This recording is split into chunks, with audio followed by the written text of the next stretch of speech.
Hey legends, welcome to the Celtic Down Under podcast. I'm your host Jared, and joining me tonight from New Zealand, a bit late over there, is Willie. How you going, Willie? I'm going all right, Jared. Been a busy couple of weeks, so pretty tired. But here we are to talk about Celtic. Let's get you all pumped up then, Willie. Talk about it and see what happens. So if Willie nods off after 20 minutes, everyone, then we'll call it a pod so you don't have to listen to him snore. But yeah, just thanks for tuning in, everyone. We appreciate it. If you haven't done so, hit the like button, subscribe to the channel, helps us out. More thumbs up we get on each video, the better, because it helps us with the YouTube algorithm, that old chestnut. So yeah, appreciate it. But we'll go from there. So yeah, there's a bit going on at the moment at Celtic, Willie. But I think we'll start off with the obvious point, right? So Celtic 4, Dundee United 0. I named the episode tonight. This is what Celtic's all about. And the reason I did that, really simple. The last couple of games, it's that free-flowing, high-scoring football that we all love. We're playing like the Celtic way. We're getting out there, all those, different things you can do, wax lyrical. It's good to see. We've got guys who's banging in goals. And one for all the football shirt aficionados out there, I'm loving the fact that both of our strikers are wearing long-sleeve shirts. Bring back the good old-fashioned long sleeves. Loving it in Who and Duran. So if Shane was on, I reckon he'd be like, okay, 10-minute conversation just on that. So anyway, we'll get on with it. But what was your thoughts going into the game, Willie, against Dundee? Because we had a few changes there. Just getting the squad list here. So Sinisalo, Donovan at right back because Alistair Johnson's injured. Team America as a centre backs in Carter Vickers and Trusty. And then Scales playing left back. Then McGregor, Oxlade Chamberlain, Nigren in the middle, and Tenecti and Duran on the wings with Who up front. When I was looking at that pre-game, I'm like, are we playing a 3-5-2 here because guys are missing? Are we playing Tenecti as a wing-back and Donovan as a wing-back with Scales, Trusty, Carter, Vickers across the back? Is that what we're doing, or are we just going Scales at left-back? So that was my one question going into the game. Other than that, I thought it was good to see a bit of rotation. Let's see what if Tenecti can put himself in the shop window, see what he's about, because there's a couple of players there that I'm like, okay, we'll see what happens. But yeah, what were your thoughts heading into the game? To be honest with you, it was quite an early kickoff. It was 4:30 in the morning here, so I just kind of got rolled straight out of bed onto the game. So I think I was 2 or 3 minutes into the game. You could quite clearly see that Scales was playing at left back. But I was quite surprised to see the Ox in there and Taneki playing. It was they've utilised the squad. They've rotated it quite well. Obviously, got a big game against Lask coming up midweek, and they've had a few games there pre-season. You know what I mean? They might not quite be up to speed yet. So some of the players and some of the new guys coming in as well might not be quite up to the standards of what the club are looking for just yet. Like you saw that with some of the subs that came on later in the game, but. All in all, the squad's looking okay at the moment.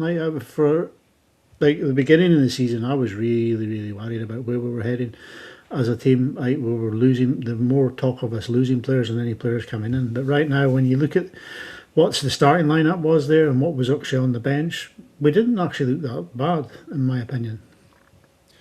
Yeah, the thing for me with just looking at that, Willie, and yeah, you're spot on. Like, 2-3 weeks ago, I'll be honest, and there's recordings, there's podcasts there. I was unsure what we were walking into this season. Thought we were a hell of a lot weaker than we were ended last season. But since then, the checkbooks come out, and club record signing at centre forward. Duran would he be like a top 6 or 7 transfer fees in club history? You bring Bauer in for a good chunk of change as well. Yeah, we're starting to strengthen the first team squad, which in turn means that the guys who were starting aren't guaranteed games. In an ideal world, they'd be coming in to challenge for people's spots, and then someone would go to the bench, and that'd strengthen your overall squad, right? We didn't have that, so we had to bring these guys in and spend to get it done. But the funny thing is, like, you have a look overall. How much have we spent so far this off-season, Willie? About 30 million? We've spent about 30 million, but we've taken in 22 there for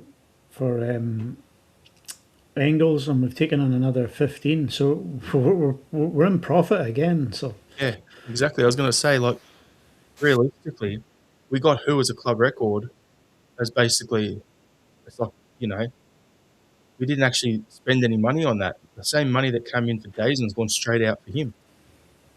It's kind of like with the when we sold Kyogo, the same pretty much the same money went out and bring Jota back. Yeah. So it's kind of Yeah. funny on that front. Yeah. You're right. Aye. But yeah, just going into the game, like and watching the game there, Willie. So I thought it was a bit of an interesting one. Pretty open. Like they could have scored early, then we scored early on. So Trusty with the first goal. Pretty simple. Looks like that's one straight off the what's his name, Ross Grant or something like that. Our set piece. Yeah. Yeah. Straight off his chalkboard and his training pitch work by the looks of that. It was a all the defenders were just thinking, oh, Trusty's just going to flick this on, not actually flick it on goal bound. So Yeah. yeah, that was a nice one straight off the training ground, but get started and then yeah, like I think they hit the posts throughout the game. Like there's not much point. We'll just put it all together. It was a pretty well. There wasn't a massive difference in my opinion between the first half performance and second half performance. I thought it was a good quality 90 minutes from us in general. Yeah, it was. I was a bit of a nerve. Well, Ichi Peachy sort of opening 15 minutes. They hit the post twice in that time. I think there was a back pass that went to Sinisalo. A lot of people are saying Sinisalo should have done a lot more, but the defender was closing down quite quickly and he just wanted to get rid of it as soon as he could, and it didn't quite work out. But they struck the post twice, and then, like you say, we went up the pitch and we got our opening goal from Trusty. And I think Ross Gant will get credited with a tactical assist or a secondary assist for that one. But quite quickly after that, we got the second goal, and it was Nygren and Duran linked up in the middle of the pitch. It was a little give and go in the centre, and when it came back to Duran, he left it and let it run on to the Ox, who slid it in. And then there was a bit of controversy around the goal itself because the Ox put the ball into Who and it hit his foot, but he didn't quite get a shot off, and then it bounced up, hit his hand, and it just landed at Duran's feet, and he couldn't do anything but score, to be honest with you. But it was the first half. The rest of the first half after that was just two teams sort of going at it, up and down the pitch. It was an Ichi Peachy sort of game. But like I say, 2-0, that was it. It was kind of game over for them. I think they hit the post. Did they hit the post? No, it was right after half time. They got the third time they hit the post. But Dundee United, for all that, like, we're actually in this game. You know what I mean? Their midfield did seem to try and play the game properly, then press well, but it just didn't work for them. You know what I mean? They were just so unlucky just to hit the post so many times and not get any goals out of it, like. Yeah, and that's the thing. Like Jim Goodwin, at the best of times, he likes his teams to go out there and attack, and you know, he's not going to sit back Mourinho style. Like against us, okay, in the league, he'd probably be a bit more, you know, contain it a little bit more. But in a League Cup game, where you know you get eliminated, he's got to go out and play football. So they got out and they had a crack, and yeah, there was a few players there like Sarpsford for them, the Aussie boy. I thought he did well. Mm-hmm. And then you've got the Josh Rawlins. I thought he did good for them as well. One of the old Melbourne Victory boys I was watching pretty much week in, week out down here the last couple of seasons. And then, yeah, then the other one later on is, what's his bloody name? LA Rose. LA Rose. Yeah, he was okay as well from an Aussie point of view. But, yeah, I just thought, all things considered, they just get out there and have a go. Now, Willie, would you sign Ferry from them?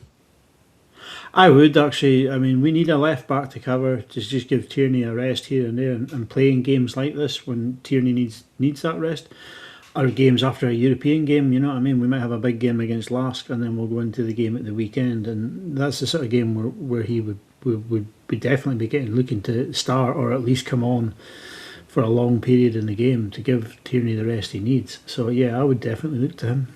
After seeing him on the weekend, I hadn't seen much of him. Like, being honest, last season I didn't watch much Dundee United football. So for me, other than when they played us, so I didn't really think much. So watching this game back the second time, I was like, all right, let's have a look here. And yeah, I like the look of him. I like the cut of his jib. And apparently he wants to move to Celtic. Apparently the fee's going to be around £2.7 million. Pay the money, Celtic. Yeah. Just get it done. Like, let's not dick around here. We bring him in, pay the 2.7 million or whatever it is. done. Left back position is covered. Then we just got to focus on right back coverage, which we'll get into a bit later on. And yeah, right back coverage we need because we need someone in. And then after that, we need another goalkeeper, another midfielder. That's pretty much all I think we need. But yeah, it's starting to come together. But yeah, it was just good to see overall in the game the way we played. First half, second half was more of the same. Yeah, Tanekti deserved his goal, 100%. I thought that was probably. It's going to Yeah. sound really weird, but I actually reckon that was his best game in a Celtic jersey. It was a make or break game for him, in my opinion. Yeah, I absolutely agree. I often see Tanecki's name on the team sheet and go, "Oh no, here we go." Like, but to be honest, the boy, he tried and he tried and he tried. And sometimes it didn't come off. He didn't let. Sometimes in the past that would put his head down, but he didn't let it happen this time, and he absolutely deserved his goal. Um, yeah, it was like Dundee United came out the blocks in the second half, like you say. Sapsford rattled the post, but a couple of minutes later, I mean, Dundee United were pressing us and we pushed the ball out in the midfield, and the ground who picked out Tanecki, and he just took a shot. He just ran into the inside of the box and put it past the keeper. And after the game, you can hear in the ground was in his giving his post-match speech. He was saying, "Look, I've talked about it. We said we need to start finding each other more in the middle of the pitch and link up a bit better." So hopefully this is the start of something better for him, because he's had a bit of a torrid time of it, and fans have been getting on his back. And well, maybe hopefully it's a bit of corner that he's going to turn. I just look and go, he came in at the same time as Balikwisha. And I think we've tarred both with the same brush. Balikwisha is absolutely hopeless, and there's rumours that he's on the move. There's 3 clubs eyeballing him. I've got 2 names for him at the moment, right? So he'll be out the door soon. But looking at Tanekti, I think the fact is that we got more out of him last season, and I think having someone like Sean on the touchline and working with him day in, day out is actually going to improve his game. Yeah. I know I said this last week or the week before, I can't remember, in the same way that when Harry Kuehl was there, it helped out guys like Jota and Abada and Maida and those sort of guys under Ange.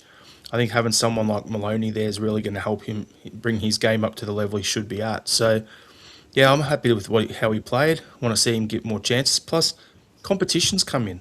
Let's be honest.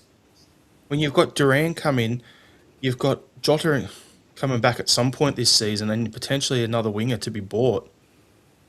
You're going to want to, have a crack and try and do something here. Yeah.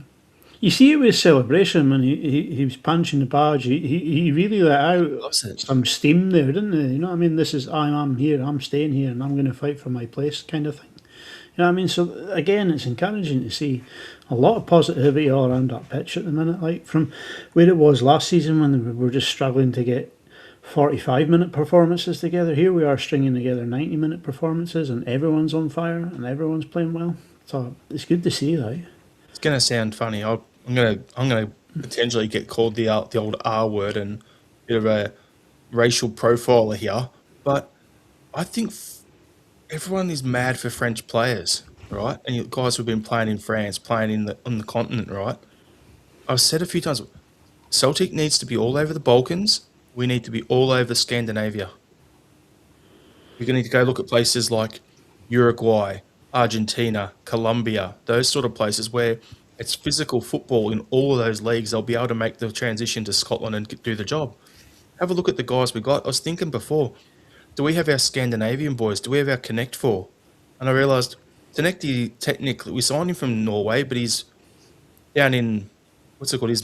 What's he, Moroccan or something like that? Or Algerian or something? I've got no idea. Tunisia, I think he plays There we go. Yeah, so he's not that, but I'm looking at going, all right, so we've signed a Danish guy from Norway. We've got a Finnish goalkeeper. We've got a Swede in Nygren. We're only missing a Norwegian. And is Odin Holmes still about? I know. What was the other? What was it? Coming in and they're showing a bit like, yeah, we give a shit. Like Nygren, he drives me insane at the best of times, Willie, but he gives a shit. Yeah. You look at Big Who, he is all about it. Like, he's fast becoming a fan favourite for me. what I like about Who is he's constantly talking to the players around him, telling them where he's going, what he's going to do, where he wants that ball to be played. He's constantly telling it. Like you saw Kyogo play, and Kyogo, like the ball would come in, he would just give a nod, thank you, and then try again. You know what I mean? Whereas you watch Who, he's constantly talking, moving, pointing, and telling people where he wants it. But to circle back to Negren, what I've noticed about Negren is his work rate seems to be picking up a lot. Whereas last season, I don't know, he would drift in and out of games, but because last season was so poor, he was our main goal threat for large parts of that. And I think now that there is somebody in front of him in Casper Hu, and there's somebody to the side of him in Duran, you know what I mean? That pressure's lifted off of him, and he's now able to play his natural game. Whereas before, I don't know, I'm maybe just surmising this, but I just think that maybe there was just too much expectation on his shoulders last season because he was the one that was getting all the goals and getting all the positivity. But now that there's a team around him, I mean, we're playing with a double pivot there. We had the Ox and Kalmak there, and I think that's Oxlade Chamberlain's best game for Celtic too. There, I thought he was phenomenal. Some of the diagonal balls he was playing was just perfect. Like, you know what I mean? And it's good to see. Like I say, it's great to see because they have the double pivot there now, which allows Negren the freedom in front of them. Whereas last season we were struggling in midfield. There was no cohesion to us last season for large parts of it.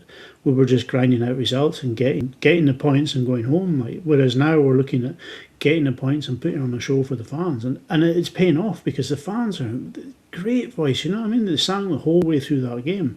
It was really good. It was really good to hear. I really like the Sean Maloney, Martin O'Neill chant. I was delighted with that one when I figured out what it was they were actually saying. And then you can see the camera cat, and Sean Maloney's trying not to smile as it's all going on. It was just, there's a really good positive vibe about the club at the moment.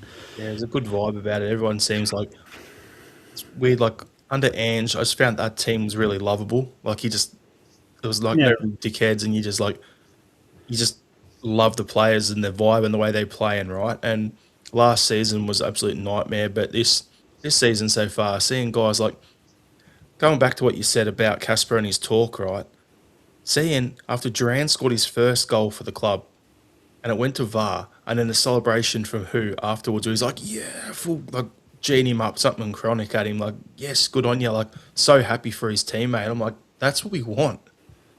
People who know the name on the front of the shirt's bigger than the name on the back. Yeah. So it's just great. Like, just really happy with this team and how it's coming together. And yeah, there's more to come, obviously. Yeah, definitely. I think there's more to come from Who. I think he's going to score a lot of goals for us. Like, I just think he's just starting to get a feel for what's happening around him, who's playing with him. And I don't think it's going to be taking much longer before this all clicks. And somebody's going to be on the end of a very, very sore one. Let's hope it's Wednesday night, Willie. I know. Okay. He's put goals past Man City in the Champions League. Yeah. Here we go. So I'll just go through some comments here. Gabby Boy saying Dundee was like last season. Kilmarnock was new era starting. Yep. Plunger's saying hopefully we get Marmik or Segur in the door. Why not both? Being selfish, Segur can play central defensive mid and can also play right back to cover AJ, so why not both? And then to top that up, £40 million brought in, 30 million spent, so basically we spent nothing, we can easily spend another 20 million. Exactly. Imagine that, we spend 60 million in a transfer window. And then you look at Ibrox in the bargain bin. Gabby's saying, what's up, Willie? We should sign that winger from PSV. Offer 5 million. Get Oh, him. just And a we need a left winger just for shits and giggles, like, you know what I mean? Yeah, why not? Gabby Boy saying positive result on Wednesday, then more into keep the good feeling momentum going. Gordon saying our defence was lucky at the weekend and Sinside didn't touch any of those shots. Yeah, the thing is, Gordon, like, we're not conceding anything, but the vibe I've got about this team is we back ourselves to outscore our opponents. If we leak 2, we're going to score 3. That's the way I'm seeing the way this team's being built. Yeah. Gordon's saying we need big GG from Torino and drop McGregor. Give some thing there. Sligo boys saying, sign gingivitis from FC orthodontist. That's a nice one. Sligo boys also saying, think Celtic are ahead of the curve. The last game hopefully reflects this. Three clear goals needed. What do you? I know we'll talk about this a bit later on, Willie, but what we do at Celtic Park is going to go a long way to deciding this, in my opinion. We're gonna need to be a couple of goals ahead. You reckon? I think so. The last ones are very formidable at home. We'll probably touch on that later. Yeah, we'll So definitely go into it because you sent through some good stuff into our chat. So I'll let you run through all that. You've done the research. We'll give you the airtime. There you go. Yeah. So it's gonna be. Oh, here we go. Sign from Denny. What's the crack with Matt O'Reilly rumours? Yeah, I've heard some stuff. Heard some interesting stuff from a few chats that I'm in. So if it comes to fruition, get it in. There's some pretty substantial rumours from what I've heard. At least we're having a crack. Asking the question. I'm not guaranteeing it's going to happen, but I've heard where we've reached out and we're trying to have that convo and get it along the way there. So anyway, let's crack on to some other transfer stuff, right? Because that was what I wanted to go to next. Anyways, that's a nice little setup there.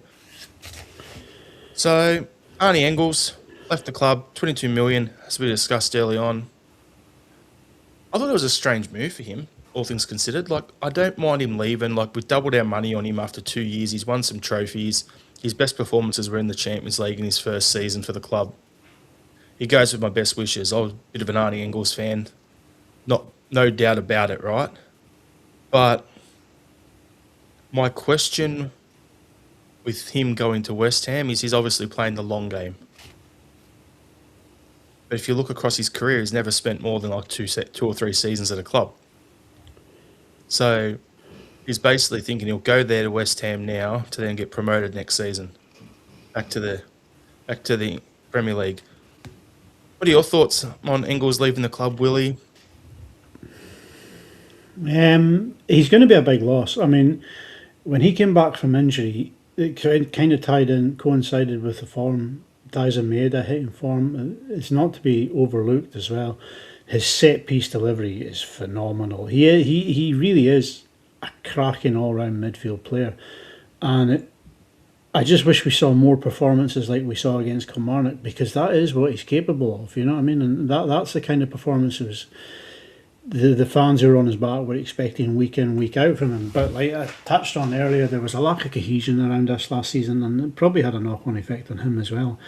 But he goes with the best wishes, like, you know what I mean? He goes to West Ham, he's going to the Championship, he's going to get a feel for English football there, he'll get he'll get to grips with the pace of their game and the style, and to be honest, I think West Ham will piss that league, like, so he should be in the Premier League this time next season.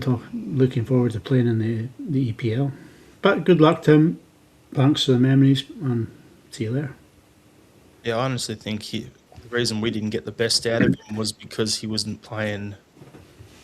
I don't think we used him in the best way. I think we needed a big.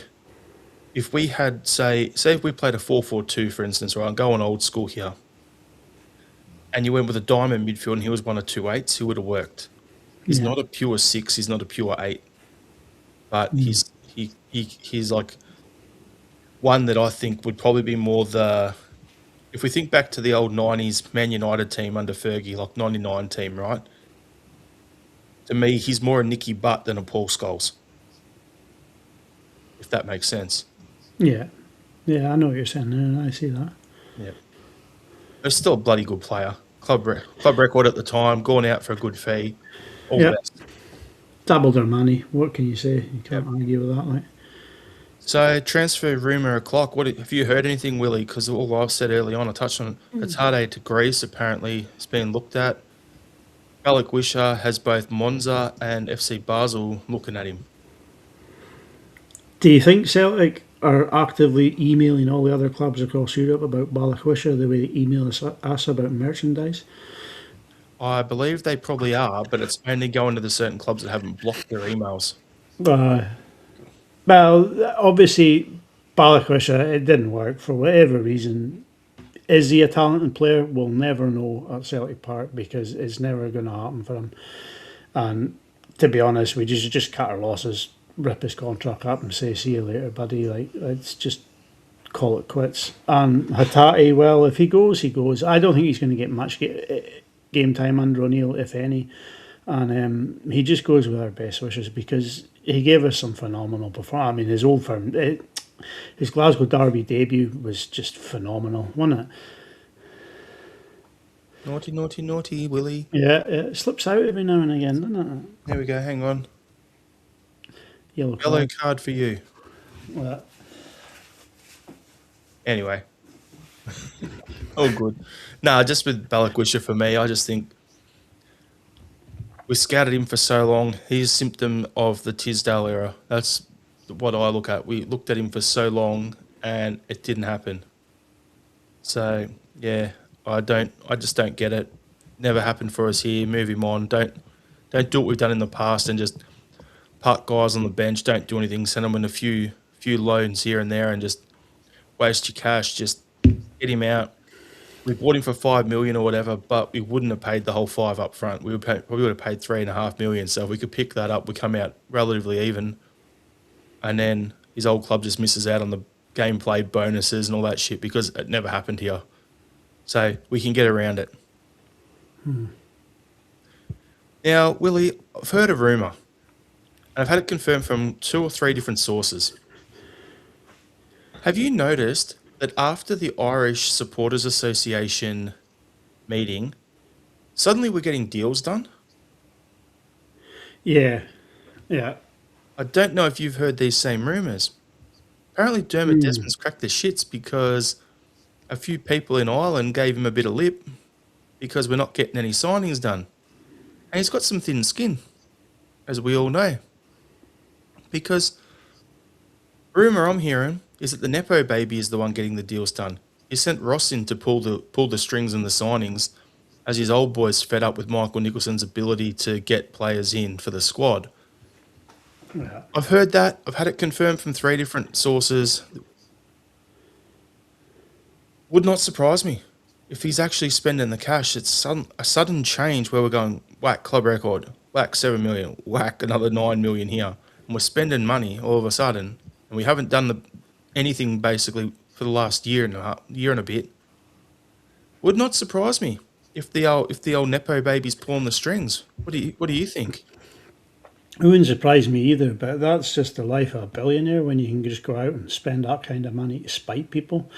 You know what I mean? It's pretty bad. But I actually have heard rumours too that Peter Lawwell's working away in the background, helping out as Never well to left. try and get these. Yeah, he's trying to get help out getting these deals done. So, listen, it's not his money they're spending; it's our money. You know what I mean? It's why it's such a hardship to try and get these deals done, and then all of a sudden because somebody puts his heckles up, and all of a sudden he's going to go out there and start spending it. It's just wrong, like, you know what I mean? But if Nicholson is getting overlooked for Nepo baby and Lawwell working away in the background, and what is the point in giving that guy the best part of £1 million a year, like, or 2 million New Zealand dollars? I don't know what it is in Australian cash, like, but what is the point in that money, like, you know what I mean? That guy does absolutely nothing, like. Yeah, realistically, what I'm hearing is it's not. So the plan they had going into the off season was Chris Mackay wasn't signing off any new deals because he wanted to slash the wage bill,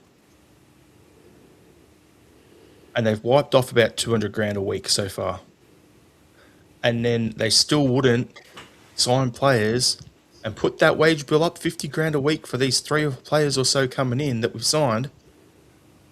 Because I still need to slash the wage bill. You need players on the pitch to play the games, dickhead. So I'm pretty glad that, all things considered, Dermot's probably looking at going, this is a joke, Ross, get it done. And it's the heir apparent going out there. Like, I think the Desmond family are absolute flogs, right? And I'll get away with it. But the fact of the matter is, at least things are being done. At least the club's spending some cash. So Nepo baby is Ross. Desmond. So, yeah, just go from there. We'll get some comments here. Gordon saying the Irish can be persuasive. Robert Gibson saying Nepo Baby is pulling something and I doubt it's the strings. We never miss Robert. Fucking love that. Gabby Boy saying, I've been saying Cuddles Nicholson isn't making these deals. Sluggo Boys saying it's not Desmond's money, it's Celtic PLC's, which in turn it's our money, let's be honest. It is, it's our money, not theirs. Like, they're just the custodians of our club.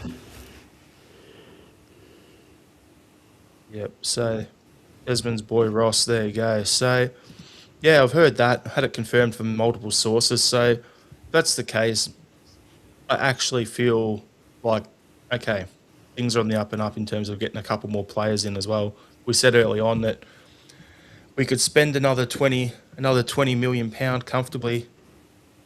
Well, how much do we have in the bank? Why don't we just do the old speculate to accumulate? Spend another 30, all those positions you need, qualify for the Champions League, and you're making 70 to 80 million. That makes more sense, doesn't it? Absolutely. To me it does, right? But then when you have Tories in charge, all they think about is how they're going to slash costs, get rid of everyone, and then keep Tax all the everyone. money for themselves. Yeah. The way they try to tax us is by merch. Well, that's it. So, with that in mind, Willie, we've got the Champions League playoff coming up. So we're playing Lask on Wednesday night at Celtic Park. So we're going to go through our Champions League playoff squad at the moment. So I think the rules are you can make, 2 or 3 changes till tomorrow to the squad. I'm just trying to bring up my notes there so we can make a couple more. But, like, looking through the squad, we've got 2 goalkeepers. Sinisalo and Doohan. Defenders, Scales, Trusty, Carter Vickers. They've listed Hatate as a defender. Dane Murray, Anthony Ralston, Kieran Tierney. Midfield, Yang, McCowan, Oxlade-Chamberlain, Bauer, Engels. Well, he's gone, so that's one change that's going to have to happen. McGregor and Forrest. And then up front, Nigrin, Hu, Balakwisha, Duran, Tenekti, Osman, Hassan, Kenny, and Montgomery. Montgomery's a defender. Left wing back, I think he is. He's more wing back. He was a forward on that list. How friggin' bad is this, man? So we've got to have 8 association trained players. I think we've got 7 club trained, and then Luke McCowan's the association trained. So if we go through it, Ross Doohan, Dane Murray, Ralston, Tierney, McGregor, Forrest, Montgomery is 7. I'm missing one other. Anyway. Yeah. We've got the 8. I've seen it on the list anyway. So, yeah, we'll be fine. We'll get through it. But, yeah, it's going to be, I don't know, going into the game against Lask. Do you want to get your notes and go through your little dive into that? Yeah, I can do that. Before I decided to bin all my social media, I used to like to do a little bit of a deeper dive in the oppositions we were playing, sort of look at the formations and what sort of style of play they play. So I dusted off the old notebook and had a look at Lask Linz. So they are currently the reigning champions of Austria, coached by Dietmar Kubar. Their 3-4-1-2 is their go-to formation, shifting to a 3-4-3 or a 3-4-2-1 when they're in attack. When they're pressing, Lask Linz are the most aggressive pressing team in Austria. The front three presses the back line to try and nullify a normal +1 and force teams to go direct. The wing backs and the number 10 will man mark when the ball switches with the intent of winning the ball back as high up the pitch as possible. In possession, they play with a 3-4-1-2 with the width and transitions. They typically like to build out from the back, using the wing backs to provide width and run the channels. The boys Hovarth and Bograde are used as a double pivot with an attacking 10.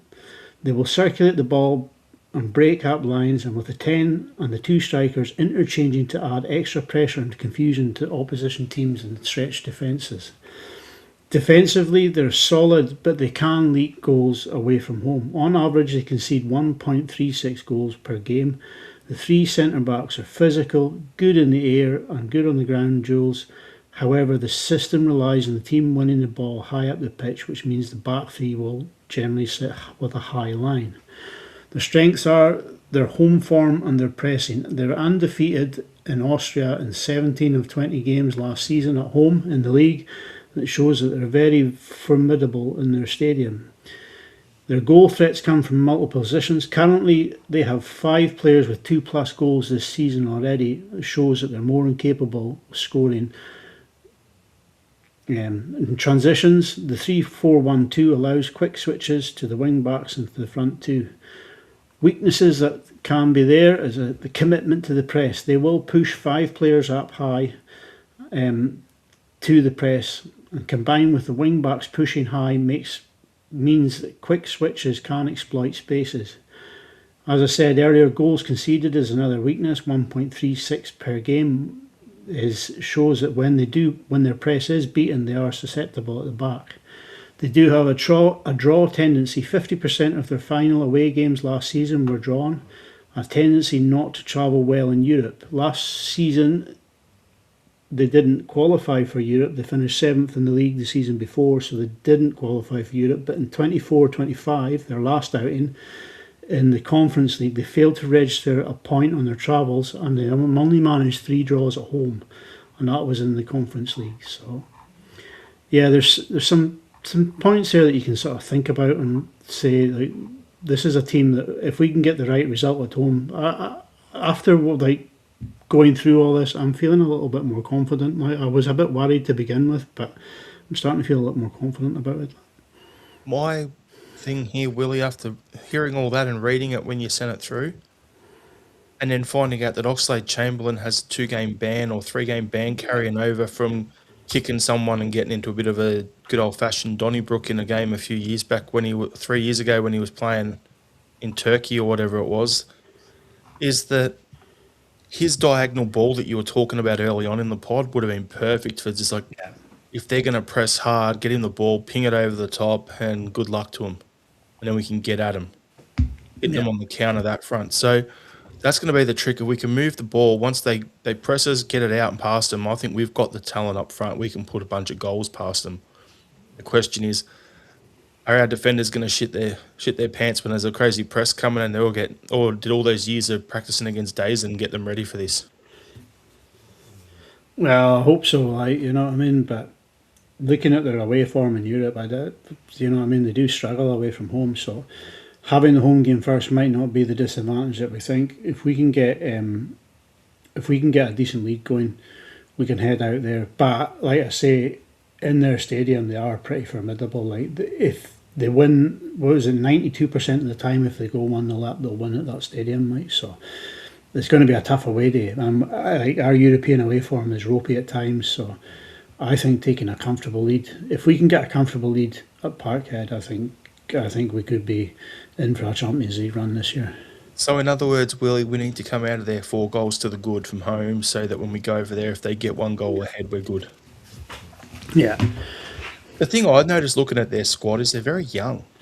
If you have a look at it, they've got like 2 30-year-olds, or 2 guys in their 30s, 2 29-year-olds, 2 27-year-olds, and the rest of the guys are all like 24, 21, 23, 19, all through their squad. So this could almost work in one of 2 ways. We go and play them, we do well, we see some players, we take some players, they can come play Champions League with us and helps us for recruiting as well. But they've got a young squad there, so it's not like we're going into a team where they're all like 28, 29, 30, all veterans who have played in Europe for years. So I think we can get at them.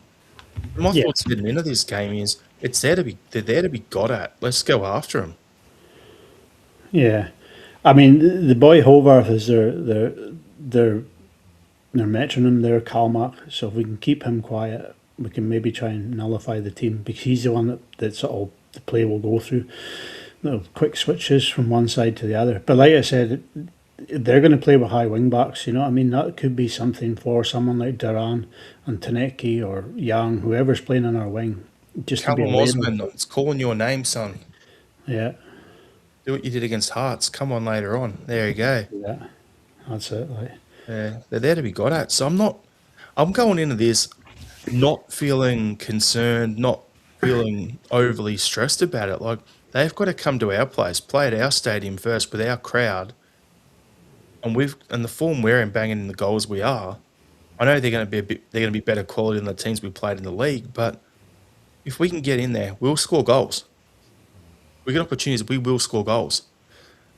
Then it's up to them to stop, yeah, not concede too many, so then they can do something back home. Or we just want to put the foot down, and if the foot's on the throat, step on it, get after it. They're there to be got at. I think so. I think, as like you say, the home form, we need to take a comfortable lead over there, whether it's 2-0, 3-0. You know what I mean? We need to take that kind of lead over there, so we can just sort of sit back and maybe let them come at us over there, or just try and soak it up over there and hit them on the break. That's what it'll be at their place. They're going to come pressing even harder. Yeah, So when they come and do that, then that's where we got to have that composure about us, and just spring their high line and get after them. yeah, And the trick, remember this: you can't be offside in your own half, yeah. because remember Kyoko got flagged in his own half, That's right. Aye, and he he went had through and scored it. a hat trick that night of Yeah, offside goals yeah, on his final European game for us. Poor bugger. exactly. So we can get at him. I'm looking forward to it. So it'll be interesting to see what the lay of the land is when we talk about this next week on the pod, like where Yeah, we are, what the goal is when we head back over to their place to Austria. Michael Rice is saying Lask are Australian, eh? Nah, mate. They're not Australian. Anyway, so yeah, it's going to be interesting. We'll see what happens. Score prediction, Willie. What are you thinking? And your starting lineup? starting lineup: Sinisalo, Donovan, CCV, Scales, Kieran Tierney, Calmack, Bauer, Nygren in midfield, Duran, Holt, and Tenecti. And I think we'll win 3-1. I think we'll be going pretty similar backline to you. So it's obvious that the goalkeeper situation, Sinisalo. The backline will be Donovan, which is the guy who was left off when I was going through the local trained players. He wasn't on the list I had. So Donovan, we'll have Team America in the middle, Carter Vickers and Trusty, and Tierney on the left. Middle of the park, it's going to be Calmack. The question is, do we go for Mika Bauer from the start and Nygren? I'm leaning more that way. And then up front, it will be who with Duran and, yeah, probably Tenecti, I reckon, after the form he had on the weekend. His son, I think it's probably too soon for him. He hasn't done any preseason work, so he's going to be a couple of weeks to get up to speed. But, yeah, I think we'll go with that, and I think we're going to come out of there with a 4-1 win. Yeah. Yeah, so Michael Ross, Australians don't yodel. I'm not going to do it, mate. Not going to do it. I haven't had enough beers. So, yeah, we got that. And then we got the game against St Johnstone on the weekend. I'll be honest with you, Willie. Off the back of this, I don't really care what the score is. In that game, I just want us to get the 3 points, keep chalking up those points, keep getting the wins. And I just know that no matter what we do, the Champions League qualifiers, the next 2 games are the priority. Get through that. And Johnson, I'm sure we'll get the win. We've got more than enough quality for that as well. I mean, you can rotate the squad for St Johnstone. You could throw Scales in, take Trusty out, put the Bricky in, put Osmond up front. You know what I mean? There is ways around it. Maybe play Duran up front, play what's his name, Yang on one wing. Yeah, I mean the squad is starting to get to the point where you can have a little bit of rotation here and there. Whereas a couple of weeks ago, you're looking at, are we going to get a proper first team? Oh, St Johnstone off. St Johnstone is off. Gavi boys then. Oh, there you go. Nice. Oh, so We've delayed that one, obviously, so we're allowed to do So that. That makes yeah, sense. so we don't play. Oh, handy. Cool. Yeah, I forgot about that actually. Yeah, same here. So even better. Yeah, Everyone, please just forget that last 2 minutes of the pod. I know. We'll edit that out for the. No, it won't. So, Willie, we'll go to a final thought. I've got mine ready to go if you want to know. I did have a final thought. I can't remember what it is. You go with your one. My final thought ties into the League Cup draw. So, Rangers have had 11 domestic cup draws at home in a row, 10 League Cup draws back to 2020 at home in a row, 62% home games since their home draw since formation, 79% home draws in the last 5 years, 3 wins out of 32 comps since its formation, but it's 50-50 for the next cup draw. I don't give a shit, to be honest with you, that they're getting the dodgy draw all the time. It's going to be great to just go to their place and knock them out of a cup early in the season. Happy days, you dodgy bastards. Definitely. Final thought from me is a TV recommendation. It's Apple TV Silo. We're on the 3rd season now. It is absolute gold. Like, if you're a sci-fi fan, this is just top-notch TV. Happy days. Thanks everyone for tuning in. Appreciate it again. Hit the like button. Help us out with the YouTube algorithm, that old thing. Thanks again. Hail, hail. Hail, hail.